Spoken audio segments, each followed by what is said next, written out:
আল্লাহ মানুষকে কখন কোথায় কি অবস্থায় রাখে কেউ বলতে পারে না, কিন্তু মানুষের বিপদ দুঃখ অসুস্থতা যে কোনো সমস্যা নিয়ে কারো আনন্দিত হওয়া ঠিক না। দেখেন আল্লাহ ছাড় দে না।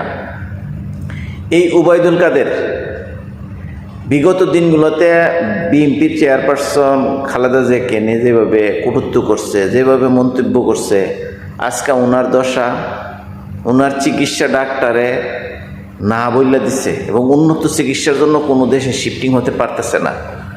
আজকে এই উবাইদুল কাদের যদি ক্ষমতায় থাকতো, সিঙ্গাপুর বিভিন্ন দেশে যেতে উনি নিয়মিত চিকিৎসা করে সিঙ্গাপুরে।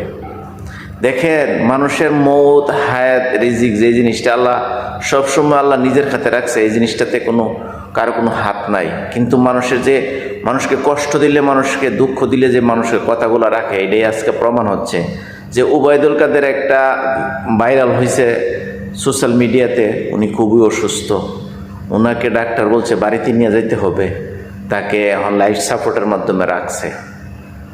তবে কোনো সময় কারো কোনো ক্ষমতা থাকলে ক্ষমতার অপব্যবহার করাটা ঠিক না। এখন যারা দেশে সরকার আছে এবং ভবিষ্যতে যারা আসবে, যারা রাজনীতি করেন, আপনার ক্ষমতা থাকলেই একজনকে কটূক্তি করা, একজনের বিপদ দেখলে হাসি আসাটা ঠিক না। আমরা মুসলমান হিসাবে দুঃখ লাগে, দেশের সর্ববৃহত্তম একটা দল ছিল বিএনপি, জামাত, আওয়ামী লীগ বাংলাদেশে অনেক তাবাদারি করছে, রাজত্ব দিছে, এখন আজকে তারা পতন হয়েছে। তাদেরকে নিয়ে কাছ থেকে অন্যরা শিক্ষা গ্রহণ করতে হবে।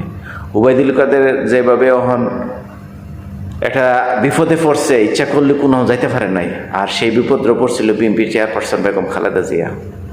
কত কথা বলছে, ওনার নেত্রী শেখ হাসিনা নিজেই বলছে যে ওনার তো বয়স হয়ে গেছে, আর কত বাঁচবে, উনি কি খাইলে যে মানুষের লিভার নষ্ট হয়ে যায়। কত কুরুচিপূর্ণ বক্তব্য দিছে এই মহিলারা। আবার তারই একটা সহযোদ্ধা মহিলাই রাজনীতির দুইটা দলেরই প্রধান। তবে এগুলোর থেকে আমরা যদি শিক্ষা গ্রহণ না করি, আল্লাহ অসুস্থতা, মানুষের বিপদ, যে কোনো সমস্যা, এগুলা আমাদের মাধ্যমে উদাহরণস্বরূপ তুলে ধরে।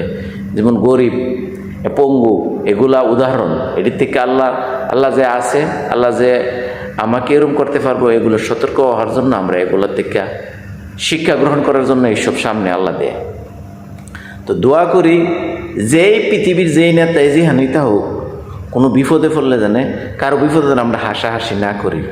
তো কারো বিপদে আপনি উৎসাহিত হয়েন না, আপনার জন্য কোনো কিছু অপেক্ষা করতেছে। মৃত্যু সবার জন্য অবধারিত, কিন্তু কারোটা সম্মানের মৃত্যু হয়, কারোটা অপমানের মৃত্যু হয়।